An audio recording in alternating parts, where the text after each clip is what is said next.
Selamat pagi Bapak Ibu serta anak-anakku yang dikasihi oleh Tuhan. Mari kita awali hari ini dengan memohon pimpinannya. Mari kita serahkan hati kita, pikiran kita kepada Tuhan. Karya terbesar.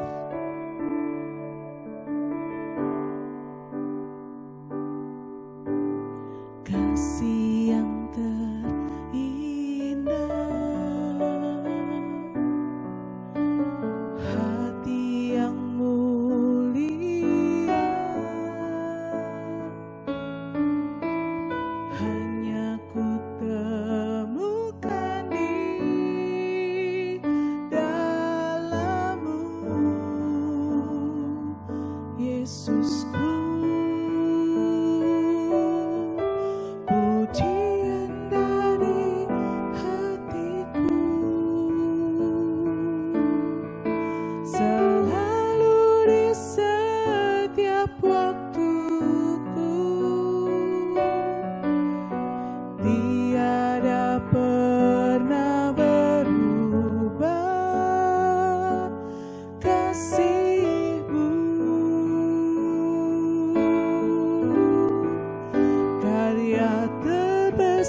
Mari kita berdoa.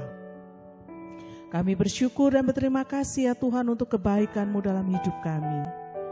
Biarlah kami selalu mengingat akan kasih Tuhan, kasih yang besar, bukti pengorbanan-Mu untuk menyelamatkan kami orang berdosa. Firman-Mu boleh menjadi pengingat bagi kami dan penuntun bagi langkah kami. Dalam nama Tuhan Yesus kami berdoa. Amin. Mari anak-anakku, saya mengajak setiap kita membuka di dalam Kejadian pasal yang ketiga. Kejadian pasal 3 ayat 6 hingga ayat yang ke-7 berkata demikian. Perempuan itu melihat bahwa pohon itu baik untuk dimakan dan sedap kelihatannya. Lagi pula pohon itu menarik hati dan memberi pengertian. Lalu ia mengambil dari buahnya dan dimakannya dan diberikannya juga kepada suaminya yang bersama-sama dengan dia. Dan suaminya pun memakannya.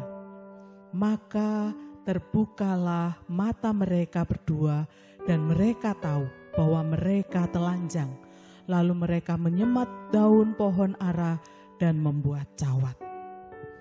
Anak-anakku yang dikasihi oleh Tuhan, pasti kita tidak menyukai dengan sebuah aroma busuk.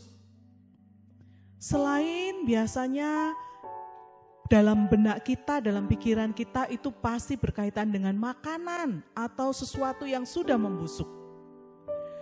Tahun 2013 lalu banyak orang berkumpul di konvertori Pips di Pittsburgh, Pennsylvania, Amerika Serikat.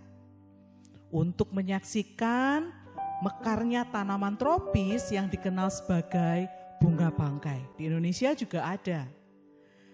Karena bunga itu berasal dari Indonesia dan kemungkinan mekarnya hanya beberapa tahun sekali, maka kita bisa menyaksikan bagaimana bunga itu mekar dengan bagusnya dan warnanya sangat menarik hati. Indah dan lancip.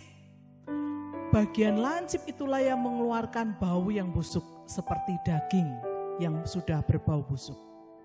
Anak-anakku, karena bau busuknya itu bunga itu memikat para kumbang dan lalat untuk mencari di manakah sumbernya. Dan mereka hinggap di atasnya sehingga menjadi makanan daripada bunga ini. Seperti bunga bangkai, dosa menjanjikan sesuatu yang tidak mungkin dapat dipenuhinya. Karena kita mengingat bagaimana Adam dan Hawa ketika dia jatuh di dalam dosa, dia merasa bahwa apa yang disampaikan ular itu sungguh memikat. Kehidupan mereka yang indah di Taman Eden akhirnya bubar. Dan mereka mulai meragukan kebaikan Allah. Anak-anakku yang dikasihi Tuhan, Adam dan Hawa mengabaikan peringatan dari Sang Pencipta. Mereka yang lembut dan kehilangan akhirnya kesucian mereka dan keindahan mereka ketika hidup bersama-sama dengan Allah. Mereka akhirnya menyadari bahwa upah atas ketidaktaatan mereka adalah pengasingan, penderitaan, rasa hampa, kerja keras, dan kematian. Dosa begitu menggoda dan terasa nikmat, tetapi tidak sebanding dengan apa yang nampak indah, nampak ajaib, nampak harum, dan memberikan kepercayaan.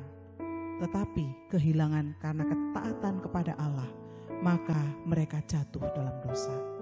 Anak-anakku yang dikasihi Tuhan, ingatlah, Allah berjanji untuk menolong kamu dan saya untuk melewati percobaan itu. Mari kita meminta kepada Allah dan kita selalu mengingat bahwa hidup taat kepadanya itu lebih penting. Peringatan Allah dapat mengalahkan bujukan iblis. Peringatan Allah dapat mengalahkan bujukan iblis. Biarlah Tuhan dan renungan hari ini boleh menegur kita. Mari kita berdoa. Bersyukur ya Tuhan untuk kasih kemurahan-Mu. Hidup hari ini kami mau taat kepadamu, menjauhi dosa dan mengikuti kehendak Allah. Pimpin kami hari ini. Dalam nama Yesus kami berdoa. Amin.